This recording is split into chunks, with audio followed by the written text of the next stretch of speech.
podemos partir, mi querido doctor, con todo este tema, dando a conocer los 3 delitos de que se nos acusaban y cómo es que fue planteada la defensa de una forma brillante, doctor.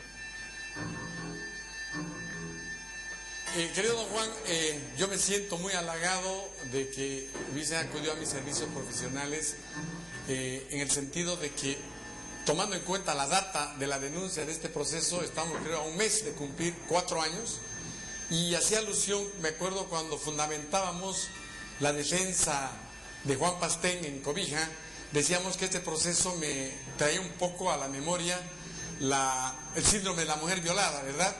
Donde la violación es peor que el proceso es peor que la violación misma.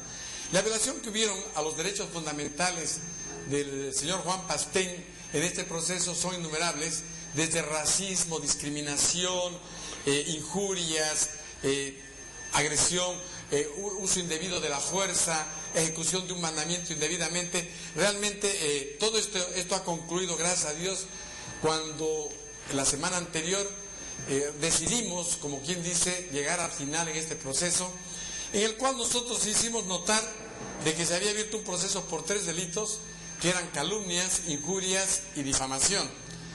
Obviamente sabíamos el nivel de presión, acudimos a la conciencia del juez de decirle, bueno, tenemos que en algún momento confiar en la administración de justicia, por lo menos de Cobija, ya que habíamos encontrado que en Cobija se estaba pretendiendo llevar alternativamente procesos en ánimo de violar un proceso correcto y obviamente de conducir a una sentencia.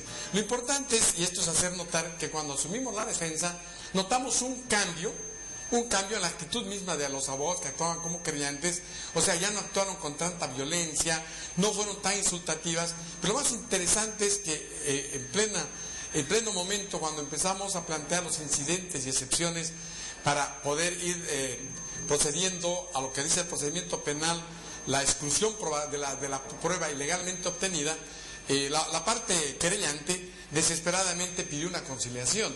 Yo me acuerdo de mi amigo Juan Pastén, que es el que ha sufrido en carne propia todo este proceso, tuvo la fuerza y el valor, creo que ambos hemos coordinado, al punto que lo voy a invitar que sea mi socio creo que en el bufete, porque hemos trabajado en una forma muy linda y coordinada, y creo que nos comunicamos violentamente, porque cuando plantearon la posibilidad de una conciliación dijimos no.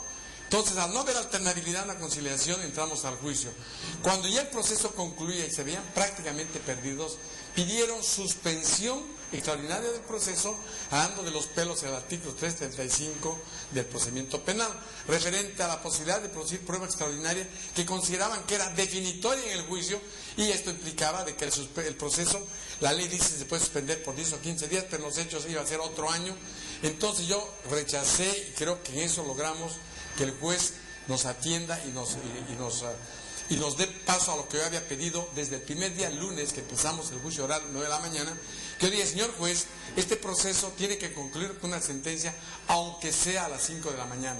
Y entonces, viendo que este era un proceso que tenía 4 cuerpos, pero 4 cuerpos de vejámenes contra quién, no contra el querellante, que de vejámenes contra Juan Pastén, de vejámenes en términos peyorativos, en mandamientos de aprehensión indebidos, en declaratorias de rebeldía, todas tendientes a buscar la aprehensión, como que vimos, lo ha visto el mundo entero, la teleaudiencia, cuando ejecuta un mandamiento de aprehensión, no obstante que este ya había quedado sin efecto, producto de una acción de libertad declarada procedente o concedida, diré, en la ciudad misma de Cobija.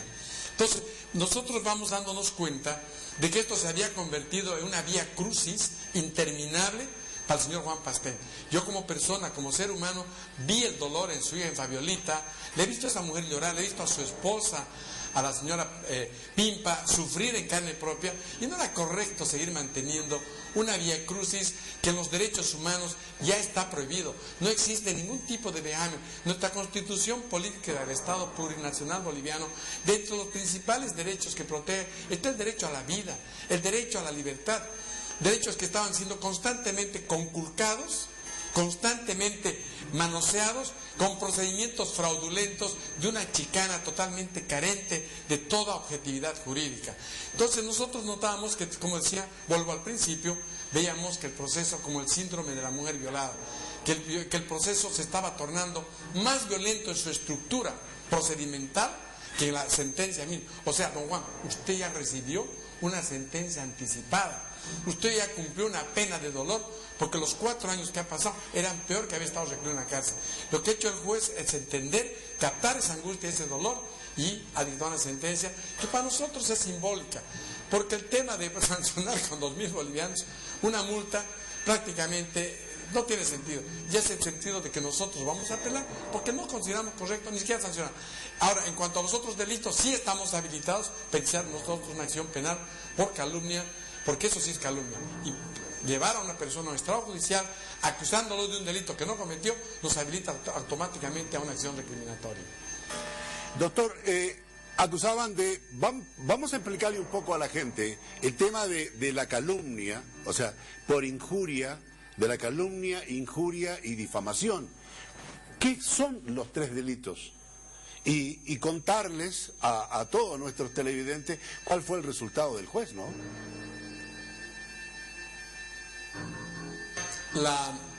El programa, si bien es deportivo, pero no deja de ser, tenemos que preparar a la gente, es educativo. Y qué mejor qué mejor experiencia educativa que el dolor mismo de este proceso. El primer delito, establecido en el 282 del Código Penal, delito de calumnia, implica que una persona acuse a alguien la comisión de un delito. Esto implica, pero ¿dónde se hace la acusación? La acusación no se la hace en medio deportivo. Esto fue lo que, gracias a Dios, entendió perfectamente el señor juez para declarar la inocencia en cuanto a este delito. El delito de calumnia implica acudir a una instancia judicial o una instancia policial y acusar de si esta persona robó. Eso jamás se vio en ningún momento, ni en el video, ni en la transcripción del video, que además, valga la redundancia, se ha procedido a su exclusión probatoria. Pero, sin embargo, aún en el campo de la ética y moral, hemos usado mal que mal el propio video para demostrar que esta figura delictiva no se adecuaba el tipo penal al delito de calumnia. Porque en ningún momento Juan Pastén había denunciado ante una instancia policial o judicial a esta persona que actuaba de querellante. Entonces, y es claro, el 282 dice, quien imputare a una persona a la comisión de un delito tiene esta agravante. Si como consecuencia de esta imputación daría lugar a la apertura de un proceso penal, o sea, había una imputación, tendría ya que entrar a otra segunda calificación de delito, que es acusación de denuncia falsa. Pero cuando no hay imputación, la sola denuncia policial es rechazada sin que haya imputación, entra dentro del campo de la calumnia. Si llega a haber una imputación, entra dentro del campo del 166, acusación de denuncia falsa. O sea, este delito fue prácticamente descartado y fue un pataleo total de la decencia de la parte querellante, desesperada por forzar esta figura penal, básicamente por la pena, porque la pena de 3 años es preocupante. Entonces, más sumada al concurso ideal de delitos del 44 del Código Penal, implicaba la posibilidad de una detención carcelaria. El segundo delito, injurias, el texto está completamente transcrito, no hay un solo elemento peyorativo, no hay una sola acusación que vaya dirigida a la parte física, personal o moral de la persona que pueda considerarse injuriosa. Injurias fue lo que recibió usted de Juan Pastén, cuando le dijeron súbdito chileno, cuando le dijeron falta de escrúpulo, cuando un abogado le dijo delincuente. Esa es la injuria, dar una aseveración a una persona que descalifica sus cualidades humanas y personales. Y esto está establecido también en el Código Penal en el 283. En cuanto a la difamación, es la parte donde nosotros ya tenemos prácticamente resuelto el problema, porque si no ha habido calumnia ni injuria, mal puede haber la difamación. La difamación se convierte simplemente en el motor o el elemento transportador a través de un medio de comunicación de esta descalificación. Pero automáticamente creo que el camino para la acción de apelación estaría prácticamente resuelto y aquí se volcaría porque las costas nos corresponderían a nosotros y tendría que pagar la parte querellante esas costas. Sí, pero aquí el tema no pasa porque quién pueda pagar o quién no pueda pagar. Aquí han sido 3 delitos, hemos sido sobreseídos, es decir, declarados inocentes en los 2 delitos que usted daba a conocer, y en el tercero hay una multa de 200 días a 10 bolivianos, que son más o menos 2.100 bolivianos. Ahora corresponde la próxima fase, que es la fase de la apelación al tribunal inmediatamente superior, ¿no, doctor? Sí, la apelación restringida, bueno, la cama está tendida, digamos, porque nosotros hemos hecho, bueno, ambas partes, todo el tiempo, o sea, ha sido un combate, no hay que reconocer. Innegablemente el abogado, y lo digo frente a cámaras, el doctor Segarra, es un abogado locuaz, es un abogado que maneja el derecho, obviamente un poco medio sesgado a algunos ratos, pero es un abogado combativo y yo admiro un abogado, me gusta tener al frente un abogado con quien poder tener un coloquio. Y obviamente si usted nota y recuerda los 3 días del proceso largo y bastante combativo, ambas partes en una verdadera pulseta procesal hemos planteado incidentes y hemos planteado reservas de apelación restringida. La apelación restringida ha estado de ambas partes, ellos en cuanto inmediatamente, el primer punto victorioso fue lograr la exclusión probatoria de toda su transcripción, aclarando de que no se habían cumplido los requisitos del artículo 375 del Proceso Penal, del 375 del Proceso Penal, que establece de que solamente el juez de sentencia puede realizar los actos preparatorios. El segundo punto con el cual vamos a liquidar totalmente el juicio, y que no lo menciona el juez en la sentencia, es de que no ha habido acusación. Y es la gran falla de que han confundido querella con acusación. La querella y la acusación son dos términos jurídicamente totalmente distintos.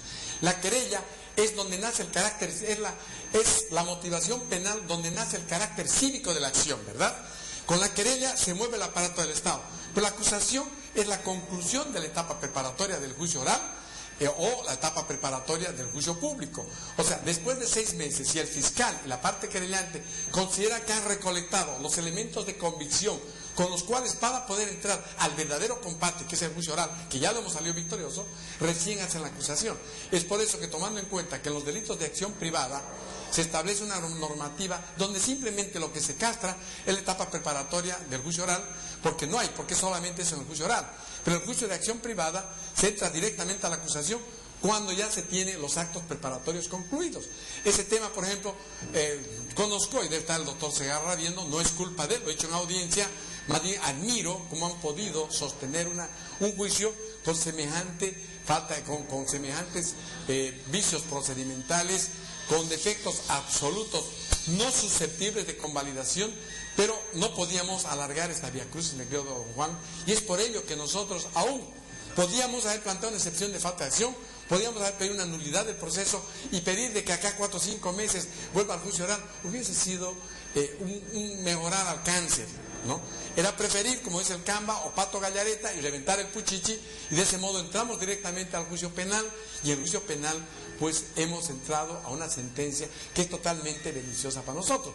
Pero obviamente nuestro deseo es que el juicio sea total, que el éxito sea total y completo. Doctor, por favor, vamos a escuchar la sentencia del juez. ¿Le parece? Ponga la sentencia del juez, señor director. El juez de partido primero en lo civil, en suplencia legal, por recusación del juzgado único de sentencia de la capital, en nombre del Estado plurinacional de Bolivia y en virtud de la jurisdicción que por ley ejerce, resuelve: primero, imponer sentencia absolutoria en favor de Juan Pascual Pastén Peñafiel por el delito de calumnia previsto por el artículo 283 del Código Penal. 2. Imponer sentencia absolutoria en favor de Juan Pascual Pastén Peñafiel por el delito de injuria previsto por el artículo 287 del Código Penal. 3. Imponer sentencia condenatoria contra Juan Pascual Pastén Peñafiel por el delito de difamación previsto por el artículo 282 del Código Penal, condenándolo a la pena de 200 días multa en razón de 10 bolivianos por día, pena que será pagada en el plazo de 10 días de ejecutoriada esta sentencia.